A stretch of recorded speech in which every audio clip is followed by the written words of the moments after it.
Sunday Worship of the Sun Part 3. If you haven't watched the first and second part, please go check it out. It will help you understand this topic better. When you step back and look at the grand sweep of history, you begin to notice something almost poetic. It is as if God allowed the cultures of the ancient world, their myths, their symbols, their stories of light and rebirth, to unknowingly paint shadows of a truth they could not yet understand. These ancient beliefs were not the truth itself, but like faint outlines on a canvas, preparing humanity for the moment when the true picture would be revealed. And where did this revelation unfold? In Rome, the empire where East and West collided, where countless cultures, religions, philosophies, and myths were gathered under one government. The very place that blended many beliefs together became the same place where God would say, "Here, in the center of man's confusion, I will reveal my truth." It is disturbing to some people when they realize that Rome was known for merging and modifying religions. Rome absorbed Egyptian gods, Greek philosophies, Persian symbolism, and pagan festivals. So they wonder, if Rome blended everything together, maybe that's what happened to Christ too. This doubt arises not because the story is false, but because the history surrounding it is complicated. And yet, when you follow the actual evidence, carefully, honestly, historically, the picture becomes clear. The story of Jesus was not forged, not borrowed, and not stitched together from older myths.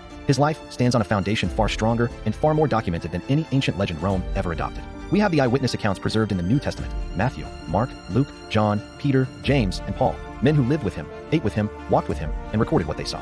Their writings are not distant myths. They are first-century documents rooted in real history, real names, real cities, real rulers, and real events. And outside Scripture, there are voices of the ancient world who had no reason to defend Christianity, yet still mentioned him. There is Tacitus, the Roman historian, writing about Jesus' execution under Pontius Pilate. There is Josephus, the Jewish historian, who spoke about Jesus' teachings, his followers, and his death. There is Pliny the Younger, a Roman governor, describing early Christians worshiping Christ as divine. There is Suetonius, referencing early disturbances caused by followers of Chrestus. There is Lucian of Samosata, sarcastically mocking Christians for worshiping a crucified man, proving they really did. There are the early Christian fathers like Clement, Ignatius, and Polycarp, men discipled directly by the apostles, continuing the testimony. And then beyond writing, there is archaeology, discoveries of first-century synagogues, ossuaries, inscriptions, early Christian symbols, Roman records, and ancient manuscripts, all confirming that Jesus was not a mythic symbol borrowed from paganism, but a historical figure rooted in the soil of real human history. If Christ were a myth, he would have disappeared like Mithras, vanished like Sol Invictus, crumbled like the temples of Rome. Instead, his influence reshaped the world, outlived empires, transformed cultures, and continues to be the most documented, studied,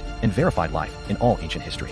The evidence does not show a belief forged by Rome. It shows a truth that entered Rome and overturned it. In the end, God did not hide his truth in a corner.